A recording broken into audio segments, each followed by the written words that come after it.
Welcome to Drinks Coach. What a beautiful summery morning this is. Finally getting some sun, cheering me up no end. Maybe want to do another little video for you loyal lot watching me on YouTube. Drinks Coach UK. This is my moniker, Vinesack, at Vinesack. Please contact me. Please subscribe to Drinks Coach if you're watching this. The more the merrier. The more I do, the more I'm incentivized to write content. And I've been doing quite a lot of content on Instagram. So if you go on Vinesack, you'll see other content, lots of previous stuff, short bits, long bits. So what has brought me today to the pit in the corner? Right, well, it's about these guys. In fact, what I'm going to do, pick this up and show you. The Heretics. This is a couple of guys. Jimmy and Gareth. Gareth Maxwell's a very good friend from the trade. When he started, I knew him way back. He was working for a company who I've done lots of videos on Instagram for recently, for Ellis, for Richmond Wine and Cheese, Richmond Wine Agencies, Ellis of Richmond. Then he went on to work for Hattingley Valley, owned by Simon, who used to be my wife's boss's boss. She was an intern at Slaughter and May, and he was senior partner. So quite a big deal in corporate law, a very, very big deal indeed. Extremely charming man, and he has a winery in Hampshire. I believe it's carbon neutral as well, and all sorts of other exciting things about it. And Gareth gave recently of his best years there, and has decided to go out and do his own thing, amongst other things. And this is the House of Maxwell and the Heretics. Now, everything about this is a little bit cool, a little bit different, and he appreciates that not everyone's going to get it, or not everyone's going to even like it. I think there's the world of... I'm slightly warming to the whole idea of doing things differently. When it became very cool, Chota Barrels and people like that in Melbourne started doing events where they'd just turn up and they'd be playing ear-bleedingly loud hip-hop and just giving people a large glass of wine and going, we don't talk about wine anymore, we just feel it, live it, and all that sort of stuff. It felt very Portlandia, very Oregon, of course, where it happens as well. And then the Swartland Collective in South Africa. The one thing I do want to say about those things is they're all quite a bit masculine. Okay, but I think there's something to be said about all of that. And of course, it's not just. I mean, I think we're starting to redress the balance between men and women in the industry, and I've got a lot of very cool female mates who are equally as feisty and as ambitious, and it's exciting and as talented. So anyway, look, this is the Heretics. If I show you the box, it says drink well and turn the music up. I do believe Iron Maiden recently ripped that off. Also, when you open the box, we promise we will never use wine jargon. We'll always keep a sense of fun. We'll always be honest. We'll only push the best music. We always champion English wine. We'll always support young creatives, and we only make outstanding wines. Well, so they say. Well, the packaging's fantastic. And Jimmy, who loves this design, commissions people for each wine to produce not just one label per wine, which will change because they're never going to make the same wine twice, but in fact, multiple labels for each wine. So each wine produces its own little collection of art. This is the wine that's on the market at the moment, which I'm very excited to try with you. I only tried it once in the middle of summer last year. So being that it's a year on, or at least certainly 6 months since I tried it, I'm very excited to see how this has developed. And my dear friend, and maybe familiar to many of you, Tom Sergi, was using this in the food festivals we did last summer.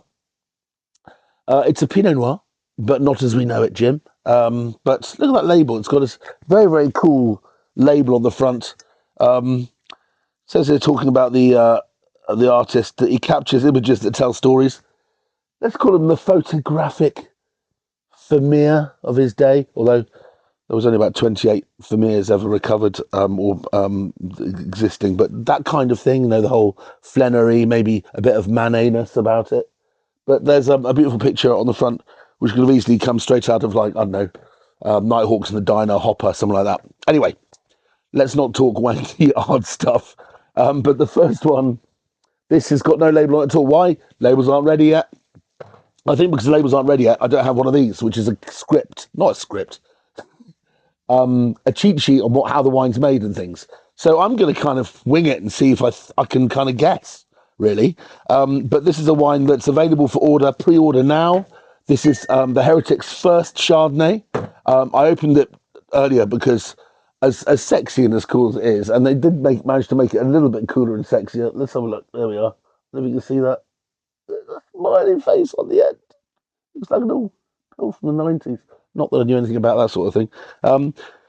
But yeah, they're covered in wax, and wax can be a bit annoying if I'm doing it on camera. So I opened one already just to speed things up. Look at that. If there's any bribery involved here, he did give me a very, very nice little bottle. There we go.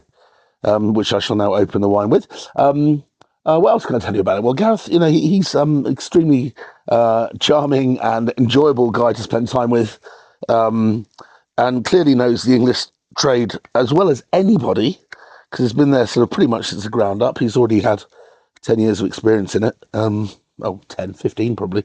And they wanted to do their own thing. So I'm not 100% sure where some of this fruit comes from. I probably could have looked it up, but suffice to say that they are only making these wines when they've got the right materials and the right opportunity. There we go. On top of the DM closure, there's another manly face. I can't, it's not focusing, is it? How can I do that?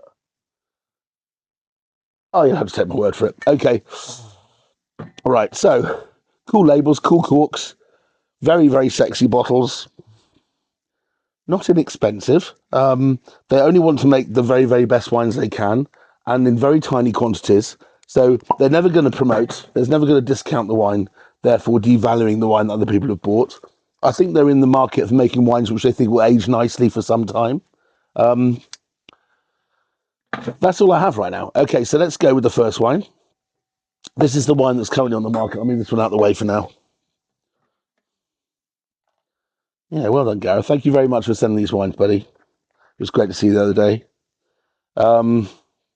Anything else I've not told you? I'm not sure there's anything else I know particularly about these boys, other than the fact that this wine is a bit different, and I have tasted it before, and I remember what it reminded me of, and I'm hoping there'll be a bit of that momentarily. So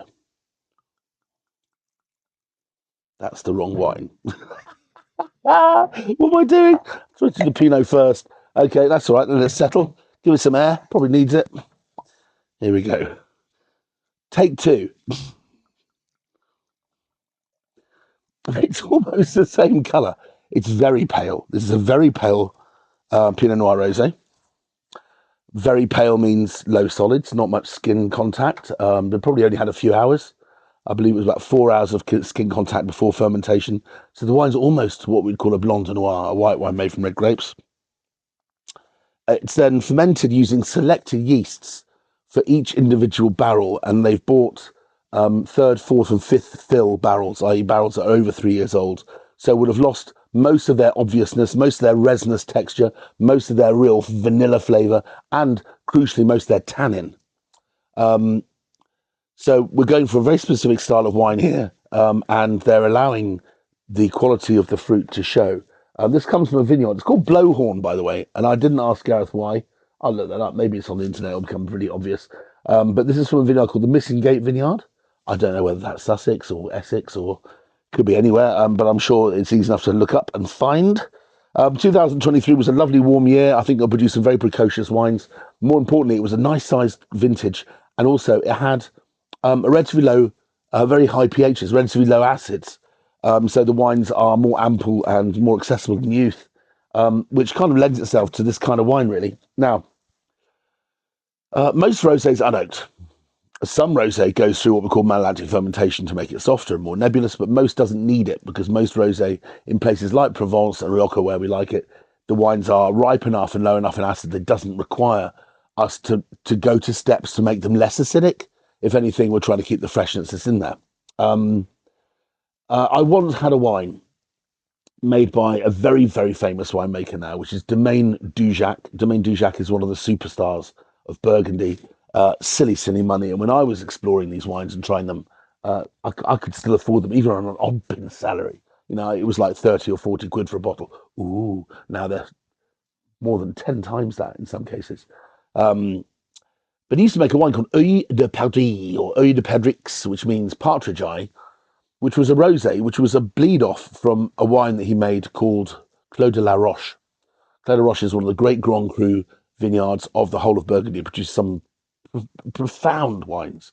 And he used, in order to make the wine more concentrated, he drained some wine off, which is typical winemaking practice. Is something that's very, very well described in such tomes as Ribeiro Gaillon, which is like the Bible of winemaking in Bordeaux University, and Émile Peynaud's Le Goût du Vin.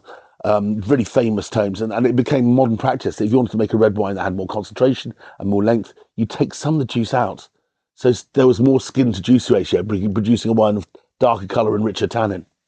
But then what happened with the leftovers? Well, even though he was making a wine that was celestially revered as a fine Burgundy, the rosé went off as kind of, a sort of a side hustle. And I remember paying in Oddbins, in the Oddbins Fine Wine Shop, which is now where the Winemakers Club is in centre of London, in Farringdon. I think I paid £18. So it was a barrel fermented Pinot Noir made from Dujac in a rosé form. Point being that there was oak involved, and oak and rosés aren't something you see very often. So what have we got here? Very pale colour. The pelure d'oignon, the onion skin quality, is there, which is common for Pinot.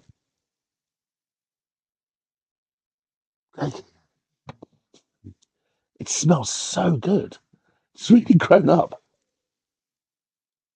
The first thing I'm getting is, because of the, I suppose, the marginal climate in the UK, despite the heat of 23, is some form of citrus. But it's a citrus which isn't easy and laissez-faire. It's not like a lemon grove. It's more blood orange juice. There's a pithiness to the nose, sinewiness.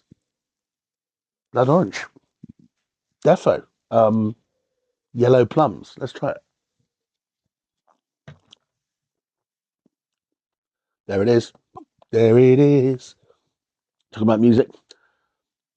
The layers of fermentation. The fact they're using different fermentation yeasts specifically in different barrels and then mixing it together layers the wine up. It's one of the ways to make wines richer and thicker in the palate.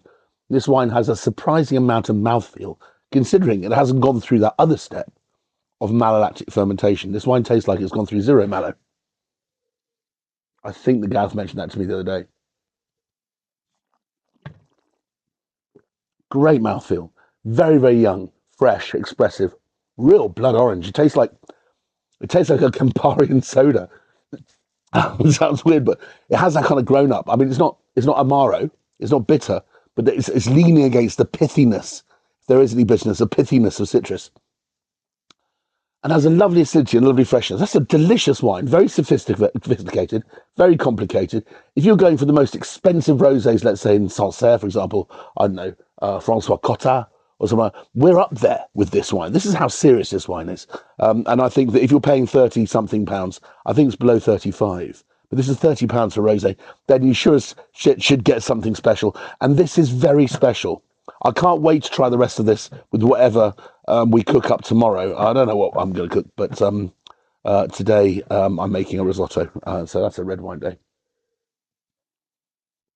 Or that with a herby chicken dish or something. Or maybe some oily fish, some red mullet or something. Wow. Look, Gareth, boom, selector. Very, very nice wine. So that was Pale Rosé, called Blowhorn Pale Rosé 2023 from Heretics. Look them up. They're sold in your local fine independent merchant, I'm quite sure of it. If not, go to Jeroboam's, which have a fantastic range of wines in 10 very sexily situated shops around London, everywhere from Wimbledon to Muswell Hill. And also, if you don't know where to get them there, I'm pretty sure that if it's through Jeroboam's, you can buy it online from them too. So fantastic work, my friend. That was really, really good. Where are we? We're 14 minutes in. I don't want to keep you too much longer. Let's see where we're at with the Chardonnay. This has got to be 23 too, right? It can't be 24. I know nothing about this. This is about as blind a tasting as I'm going to get, knowing the parameters that it is, in fact, an English Chardonnay. Should you buy it? Is the question. Well, it has a wonderful colour. The color is that color of it's a very vibrant. It has this chi. You can tell wines that feel tired. They look tired. They look like an unwashed t-shirt. This wine is it's lighting up the back of my retina just looking at it. It's not silver white. There's extract in there, but it's not also brown, so it's not overly oxidized or overly extracted or got too much vanilla in it. This wine has this wonderful pale white gold color to it, very white, almost like almost platinum, but with some of these lovely straw hues. Gosh,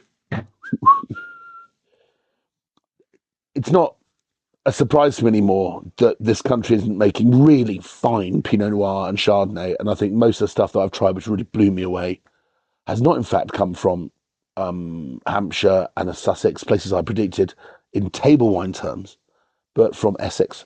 And this wine smells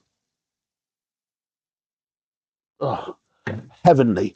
If I didn't know better, I'm thinking, okay, this is probably Chablis. Which crew is it? Because it smells better than Chablis. It smells better than Petit Chablis. It's better than that. But then you hit a stop because it doesn't smell of Jurassic chalk. It smells of clay. It smells more Burgundian than that. So let's go to Northern Burgundy or Côte de Beaune.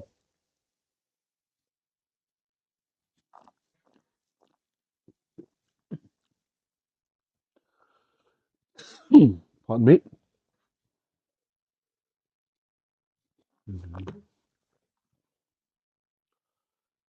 Beautiful acidity. None of it sticks out. Linear. Doesn't taste high in alcohol. I'm going for 12%, maybe a bit more, but it has incredible restraint. I think partly because of its shape and its size, the alcoholic size. But it's full of sunshine. It fits the day. I just want a plate of oysters or some seafood or some shellfish. But it's very much Chablisian in its outlook of acidity and balance, but it doesn't have all the complications of a French wine. It's not as needy and as hard work as that. This wine is silky and clean and relaxed and effortless. And I think will develop and gain complexity with time. I love the lack of artifact, Gareth. I love the fact that you haven't over stirred it. There can taste some stirring in the Pinot. I don't know how you got the texture and otherwise, but I think there's probably some judicial stirring here in the barrels. But the wine is still clean and pure, and it's like lemon curd.